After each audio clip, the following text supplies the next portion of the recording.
తలకాయే లేదు, బుద్ధే లేదు, ఏంది లేదు అనేదానికి ఎగ్జాంపుల్ చూపిస్తాను చూడండి. ఈయన మాట్లాడేది మొన్న ఒక రోజు ఏదో మీటింగ్ లో డైలాగ్ మాట్లాడతా, వైసీపీ గూండాలకి, ప్రతి ఒక్క వైసీపీ గూండాలకి చెప్తాను, మీ ప్రభుత్వమే వచ్చినా కానీ, ఒకవేళ 2029లో మీ ప్రభుత్వమే వచ్చినా కానీ ప్రతి ఒక్క వైసీపీ గూండాకి చెప్తా ఉన్నాను, తాట తీస్తాను, తొక్కి తాట తీస్తాను అని చెప్తాను. సో పోనీ ఇదే చేస్తాడే అనుకుందాం. ఒకవేళ ఇదే రకంగా ఇదే పవన్ కళ్యాణ్ ఇప్పుడు 2029లో ఆయన ఏం చేస్తాడనే దాన్ని పక్కన పెడితే, ఇప్పుడు ప్రజెంట్ జరుగుతున్న క్రైమ్ రిపోర్ట్స్ గురించి, క్రైమ్ సీన్ల గురించి ఎవడైనా కానీ ప్రశ్నిస్తే, మీడియా మిత్రులు ఎవరైనా కానీ ఆయన పోయి క్వశ్చన్ అడిగితే కన్నా ఆయన చెప్పే సమాధానం ఏంది అంటే, అది నా డిపార్ట్మెంట్ కాదు, అది నా పరిధిలోకి రాదు, అది హోమ్ మినిస్టర్కి, మీరు వాళ్ళని అడిగే క్వశ్చన్లన్నీ నన్ను అడిగితే ఎట్లా అన్నట్టు మాట్లాడతారు. అంటే దీని ప్రకారంగా చూస్తే తలకాయ ఉన్నట్ట లేనట్ట, తలకాయ లేనోళ్ళేకట్ట ఆన్సర్ ఇవ్వడం ఎట్లా అంటే, 2029లో ప్రభుత్వంలోకి వైసీపీ గవర్నమెంట్ వస్తే తొక్కి తాట తీస్తాడంట.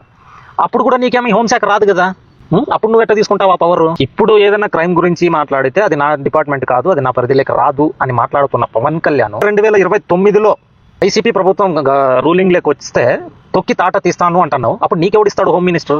నీకెందుకు వస్తుంది ఆ పవర్?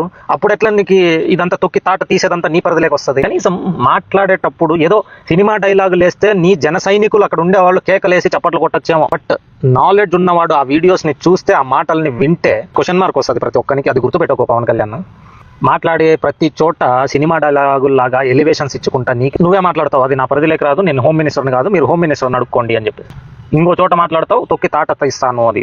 ఇదే సుగాలి ప్రీతి విషయంలో నువ్వు మాట్లాడిన మాటలు 2019లో ఏం మాట్లాడినావు, 2024 వరకు ఏం మాట్లాడినావు, 2024లో అధికారంకి వచ్చిన తర్వాత నేను రూలింగ్లోకి వస్తే నేను తీసుకునే మొట్టమొదటి కేసే సుగాలి ప్రీతిది అని చెప్పేసి మాట్లాడిన నువ్వు, పదవిలోకి వచ్చి 2 ఏళ్ళు అయిన తర్వాత ఇప్పుడు దాని విశ్లేషణ ఇస్తాను, దాని ఇవన్నీ ప్రూఫ్స్ అన్ని తారుమారు అయిపోయినాయి, అది ఎప్పుడైనాయో నీకు 2019కే తెలుసు.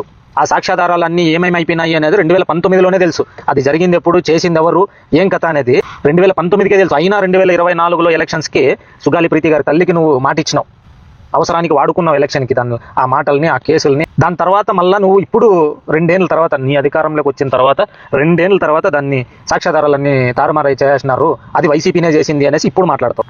2019 నుంచి నువ్వు ఏం చేస్తాంటివి? ఆమె మాట్లాడుతున్నారు, సుగాలి ప్రీతి గారు తల్లి గారు మాట్లాడుతున్నారు, అప్పుడు చూపించిన సాక్ష్యాధారాలే ఇప్పుడు మళ్ళీ చూపిస్తున్నాను మీకు, అప్పుడు రాని మాట, అప్పుడు ఈ మాట అనలేదే మీరు తారుమారు అయిపోయినాయి అని చెప్పేసి ఇప్పుడు ఎందుకు అంటున్నారు అని ఆమె క్వశ్చన్ చేస్తాను. ఏం ఆన్సర్ చేస్తావు?